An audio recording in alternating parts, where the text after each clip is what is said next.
Well, I've got two special guests joining me here on DJD Reloaded this week. Jordan Bianchi here with me in studio, and of course Jeff Gluck with us all the way from Denver, host of the Teardown, of course contributors to The Athletic. And although we didn't have a lot of action on the racetrack here in NASCAR the past 2 weeks, there has not been any lack of headlines that have really come out of it, kind of starting with, Cory LaJoie. That was some news that came right out of the box when we went into break with the 7 will not be back next year. And Cory's really just kind of built himself as a staple over at Spire, and I think it's going to be interesting to see how the rest of the season goes, Jordan. Yeah, certainly a bit of a shock move, right? I mean, you could hear rumblings about this. There was some frustration within the team about expectations this year and where they were at, and they didn't feel like they were making progress. And there was just, again, frustration with the team. To see Cory get the news that he wasn't going to be returning to Spire Motorsports next year was certainly a surprise in that sense. But again, when you step back from the 30,000-foot perspective, maybe not. I mean, Spire has made some big moves over the last few years. They've bought charters. They've expanded. They've signed big-name drivers.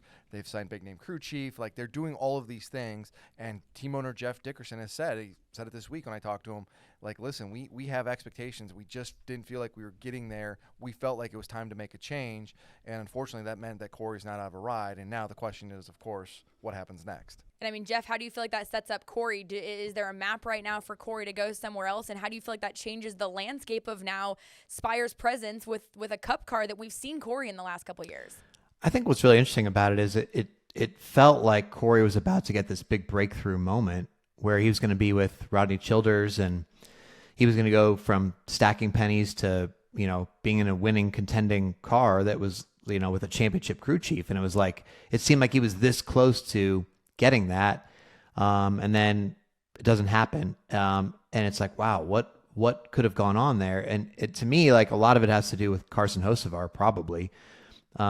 If Carson Hocevar runs as Zane Smith has been running, like a rookie, like a traditional rookie, and that's nothing against Zane Smith, but that's what you expect out of a rookie. And then Cory's is still the lead guy. How do you really know what you have in your cars if you're Spire? I mean, to me, it's that once the benchmark kind of got moved and Carson Hocevar was the one that was sort of having the most speed, I think, probably the team starts to look at Cory a different way. And they're like, well, I mean, there's probably more out of these cars than we're seeing from him. And if we're investing all this money and making all these moves to get more resources, is he really the guy? Now, personally, I would like to see, him get that one more year, especially with Childers, to see how it went. I mean, because maybe that's the key that would have unlocked him. And then he is the guy that, you would have, the potential would have been there and been realized, maybe. I don't know. Now I'm not sure we'll ever know because we really still haven't seen LaJoie in a top-tier ride with a true chance to go win races and not just stack pennies, right? So where does he go from here, though, Hannah? I'm not sure. It doesn't seem like, for a guy that, he has some partners, but he's not going to be able to bring a ton of money. So, where does that leave you? I mean, do you try to go run in the lower series and, rebuild your career that way? We've seen that to be a successful path, but I also think he is a cup driver to me. So, but what opportunities are really left out there? So yeah, there's a lot of questions from this. Yeah, I think it would be funky for all of us to be calling Cory LaJoie an Xfinity car, right? Like, it's been a long time when, like you said, he resonates as a cup driver. So just circling back there, Jeff, I mean, is that dubbed then that Carson Hocevar is going to be potentially the one we see in that Spire 7 car? Well, it won't be Carson Hocevar because Carson Hocevar is going to stay in the 77 Spire car. But the names that we're looking at for the 7 car, one name to really keep an eye on is Justin Haley. Spire is a big fan of him. Chevrolet is a big fan of Justin Haley. There has been conversations ongoing, and there could be some behind-the-scenes machinations that are kind of in place to see Justin Haley maybe end up at Spire, maybe end up somewhere else possibly. There's a lot of things intertwined behind the scenes that are kind of this unfolding, but I would say Justin Haley's the leading contender over there. There's also another driver, and I wouldn't feel comfortable saying his name right now, but he is in the Cup Series, and that's also someone else to keep an eye on. Well, and also you have to think, too, if you're Spire and you have LaJoie under contract for another year, and it's the middle of this season, and some of the big free agents have already started to be signed, right? Like Chase Briscoe, Josh Berry, Noah Gragson are already off the market. To make this move now for next year, you have to have a pretty good idea that you're going to be able to get someone else and probably who that is, right? Or at least, as you mentioned, Jordan, a couple candidates. You're not going to make this move and say, oh man, there's no one out there now, because again, you look at what just happened in F1 with like Sergio Perez and Red Bull. The team probably thought he was underperforming based on their standards, but ultimately when they looked at it, they're like, well, I mean, is there a super compelling name to replace him that is going to be a huge improvement in performance? I guess not, right? So like then they go forward with him. So LaJoie, I don't think is, I'm sure it's not the year he wanted. It's been disappointing by what his expectations were in the team, but I don't think he's been like absolutely horrid or something where it's prompted this move. To me, it's just like, all right, we have a chance to get somebody else. He's, we're on the fence about him, so let's make this move. Otherwise, if you don't have somebody in mind, I don't see why you do this at this point. And I'd have to imagine having the allure of having Rodney Childers as a crew chief. Yeah. That's going to open up some of these drivers to that opportunity, knowing that they've got Childers making those decisions. But Jordan, you'd mentioned, Spire stepping up their game, purchasing charters, and really investing themselves back here in the sport. And charters was also a hot topic of conversation over the break, where Adam Stern had reported that foreign investors could actually potentially be blocked from investing in Cup teams in the new charter agreement.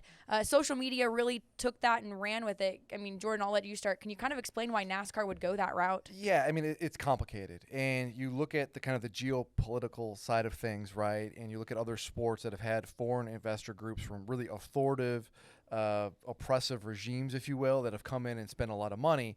And we hear this term a lot called sport washing, right? Where these countries will, Olympics, World Cup, Formula One, and they will try to kind of gloss over their oppressive regimes by having all these big sporty events that just kind of put a good light on them. NASCAR doesn't want to be cast in that. It doesn't want to be used as a pawn in a way. You look at the Live Tour that started. It's got a lot of investor money from the Saudi groups, right? There's been a lot of backlash against them of how they've portrayed themselves, who they're associating with. If you're NASCAR, is that something you want to do? Is that a PR road you want to go down? And the answer is probably not. And if you look at it too from the economic side of things, use the English Premier League as an example. That most of their big teams are owned by outside, investing groups, and they've come in and they spent loads of money. And now there's a lot of money, and then there's a lot of money, and these groups are coming in and spending loads of money, and it has completely messed up the economic structure of that league, if you will. And if you're NASCAR, you're looking at this saying, do we want that? Do we want outside investors who can spend all of this money and really don't care about the dollar amount? And they could come in and spend money, and it could change the economic structure and potentially could change how the leverage that some of the teams have and that we have. And so it's league versus teams, and they don't want to tip that balance too far one way. And now, Jeff, I want to ask you, kind of continuing that, the topic of how much it costs to compete right now and how much it costs to own these charters and operate NASCAR has been front and center over the last couple weeks. Do you think there's frustration and pushback from the teams that NASCAR is not allowing these foreign investors? I mean, to me, I don't think so, because at least I'm not aware of like some team that was like, oh, let's take $100 million from the Saudis and, reshape our team. Now, here's the thing. If you're a team and you're struggling to get by, or even not struggling to get by, even if you're doing okay, and the Saudis come in and they're like, hey, like, we'll give you literally a blank check to do whatever with this team. We just want to be in NASCAR, and we're going to come in with all this influence and power and money and all this stuff. I don't think Jim France wants that, right? And that would be a hard thing to pass up. Look at these golfers on the Live Tour, right? Like, money, when you throw a bunch of money at somebody, you can have all your principles and all this stuff and say, well, we have all morals and we're not going to get in bed with those kind of people that have had these regimes. But man, money sure talks, right? So like, I don't know that teams are pushing back like, whoa, man, we were about to get this oil money or whatever. Maybe they had somebody lined up, but I think it's just a proactive, preemptive type move by Jim France and NASCAR to say, look, one thing I want in here is I want a provision that just says we can overrule this or not allow it. That's the bottom line to me. Yeah, that definitely can quickly create a very slippery slope in the grand scheme of things. So while charters have been kind of front and center this season in talking about renewal around this time of year every year, the talk of the next season's schedule starts to come into as people start planning vacations, weddings, and of course, everyone getting ready to plan for their 2025 travel schedules with teams. So a little bit of a leak came out, what we thought maybe the tail end of the chase would look like, the playoffs next season. You know, any word on when we could see that schedule announced? I always say 1 to 2 weeks, but then 1 to 2 weeks come, and then it's another 1 to 2 weeks. Realistically, it could be anytime this month. It could be next month. We don't know. Really, the holdup right now is international. Is getting that international date. NASCAR is in continued discussions with Mexico City and Montreal. They want to have an international race on the schedule next year. They have been very adamant about this. This is their stated goal. The teams, by and large, want to have an international race on their schedule. NASCAR is working really, really hard to make that happen. And they're down the road with Mexico City. Everyone involved in this is encouraged. They're optimistic. They're hopeful that this is going to be the case. But here we are in August. It still hasn't happened yet. They want to get that on the schedule. And until that piece is finalized, the schedule is not going to be coming out. And some other news, of course, I want to keep with you here, Jordan. Bristol. Not even necessarily, I mean, we can call it NASCAR schedule news. Sure. An MLB game at Bristol. Yes. I say I don't sport. I'm a motorsports girl. I don't sport. But you bet I will be in the stands for an MLB game at Bristol Motor Speedway. Yeah, and listen, this has been kind of rumbling for a while. You know, we kind of first got word about this back in the spring that this may be the case. Obviously, the Braves were involved because they're the local team, a regional team, if you will. And so they're going to be playing the Cincinnati Reds. That announcement is expected to happen on Friday at Bristol Motor Speedway. And depending on the logistics and how this all works out, this could be the most attended baseball game in the history of the sport, which would be fascinating. Bristol's got a capacity of about 150,000. They had a football game there with University of Tennessee and Virginia Tech. In 2016, it was 150-some thousand people, which was a record then for football. There is a good chance that this game between the Braves and the Reds could set that attendance record. So we'll see. And kudos to them, like for Bristol, for making this happen, because this is an outside-the-box idea. You're thinking where you're going to have a baseball game. Like, I don't think anybody had on their bingo board that it was going to be at Bristol Motor Speedway, but here we are. I mean, they've definitely done a great job of making it an event venue. I mean, between the country concert series they have, the football game, now an MLB game, I don't think that there's ever been any other racetracks that have done anything like this. Don't forget Bristol Dirt, right, Jeff? Oh, why'd you have to bring that up? No, tell me your thoughts on it. Do you miss it? Do you miss Bristol Dirt? Hey, they have a good use for the dirt if they're going to make a baseball diamond and they still have the dirt there. Start sowing the seed right now, right? Make sure that grass is green for that spring baseball game. I mean, Jeff, is there anything that you're looking forward to or can predict here with the 2025 schedule? Well, I mean, Jordan drops the playoff schedule, and my eyes first go to Talladega being in round 3, which I'm like, all right. What I mean, there's all this talk about, the championship is getting watered down, doesn't mean as much. It's too random, with the one race thing. But like at least round 3 of the playoffs is like has been this straightforward round, right? Like you have had like 2.5 miles and a short track in it. So it's like, all right, now that we got like the wacky stuff out of the way, we've got the Roval out of the way, we've got Talladega out of the way, both usually in round 2. We're all good, right? Like let's have the true contenders decide this thing as much as possible, and see who gets the Final Four. Now, you put Talladega in round 3, so you're inserting even more chaos and more unpredictability and more chance that the champion is not going to be the true best driver of the season. I don't know. That's just that one. It's exhausting. I don't know however way to put it, because it's just like I just know what the conversation is going to be, right? Like you fast forward to next year and you're like, oh, 2 of the top championship contenders got taken out in the big one at Talladega with only one race left in the playoffs before the Final Four, and it's like, what's going on? Like, it's just, I don't know. I just don't love it at all.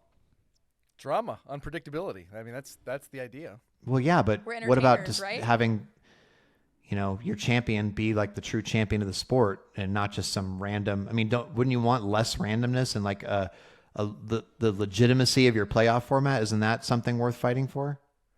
It's interesting, but fans react to Talladega. The fans watch Talladega. They're going to watch it anyway.